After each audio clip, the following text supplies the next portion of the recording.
Okay, so I have the bib, which is the pattern piece that's placed on the fold.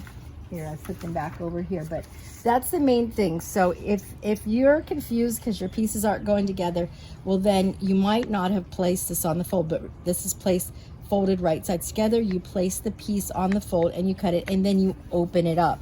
Now, the bib lining, we do this partly as a test to see if you're sewing accurately, but the bib lining was cut too. So here I am at my machine. I've pinned the center seam. We're going to be sewing this center seam, and you can sew from either way. Well, actually you need to sew this way so that you can be sewing. We always sew with the cut edge to our right. So we're going to sew on the sew line at a 1/2 inch seam allowance. We have to be very accurate with that 1/2 inch seam allowance, because if we're not, then the piece won't fit this piece. So that's why. So I've put a piece of red tape so that I can see that 1/2 inch seam. So you might want to do that. You might want to just get any kind of masking tape or whatever and extend your 1/2 inch mark so that you can see a little better. All right, I'm sewing with red thread. I back stitched at the beginning, and I'm going to sew, and I can move my pins as I go, and I'm going to sew down to the bottom and back stitch. Okay. Let's just keep going, because we're going to be putting all these 4 pieces together. The bib lining, the bib that was placed on the fold, and the straps are all going to go together now. All right, so the strap pattern, neck strap, contrast 1, cut 2, looks like this. Here are my straps. So I've folded them in half, and I saved a little scrap of fabric. I was talking about this in the Zoom the other day, and I'm going to place that little thin strip of fabric. This is to help me turn my strap right side out. And I'm just going to place it along that fold, and I'm going to catch it up here in this seam. So I'm going to go ahead, fold this right sides together in half, and pin that edge, pin along the edge. You're going to do this twice because we have 2 straps. All right, now what you will want to do is mark at the bottom, or well, it doesn't matter, either way, it could be the bottom or the top. Mark 1/2 inch, because what we're going to do is we're going to be coming down this long side to that 1/2 inch, and we're going to drop the needle, plant the needle, and pivot and sew across the top, and that's going to close the top of the strap so we have no raw edges. Raw edges in sewing are a no-no. That's what you don't want. You don't want your garment to have raw edges. You want everything to be enclosed. So that's why we're sewing right sides together. All right, I'm going to back stitch. Now I'm going to make sure that I don't catch that strip of fabric that I put in there, because that's just as a guide. And something got stuck there for a minute. That happens sometimes. I don't know what that was about.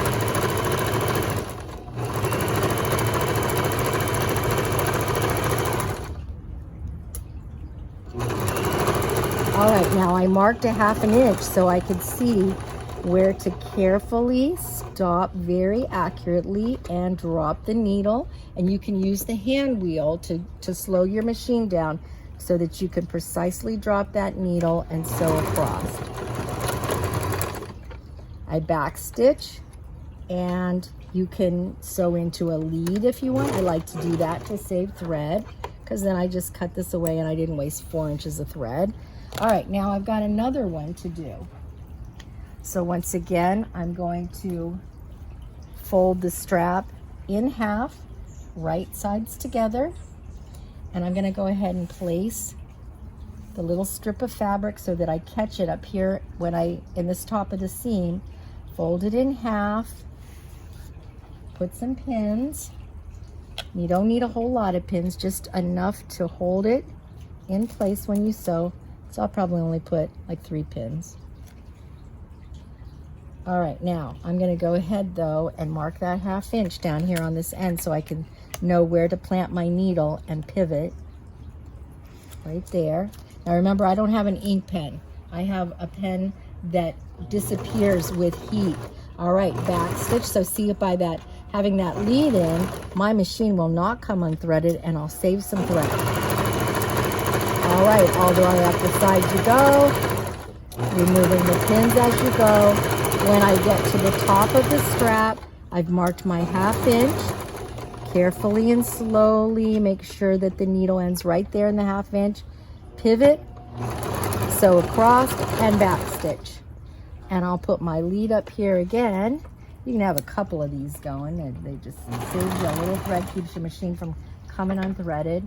All right, and all right, now before we do our pressing, we're gonna go ahead and turn these straps. We're gonna take some of the bulk out of this corner by cutting at a 45-degree angle across the corner, and then cutting the very top of the strap down to about 1/4 inch.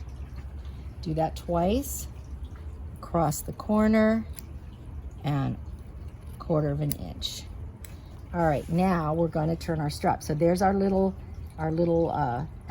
piece of fabric that I put in there. All right, now I might have to kind of tug on it to get things started. You don't want to do it all at one time. So you may have to kind of push the top in like so to get things started. And then when you can use your forefinger. Now when I pull, and you'll have to work it a little bit.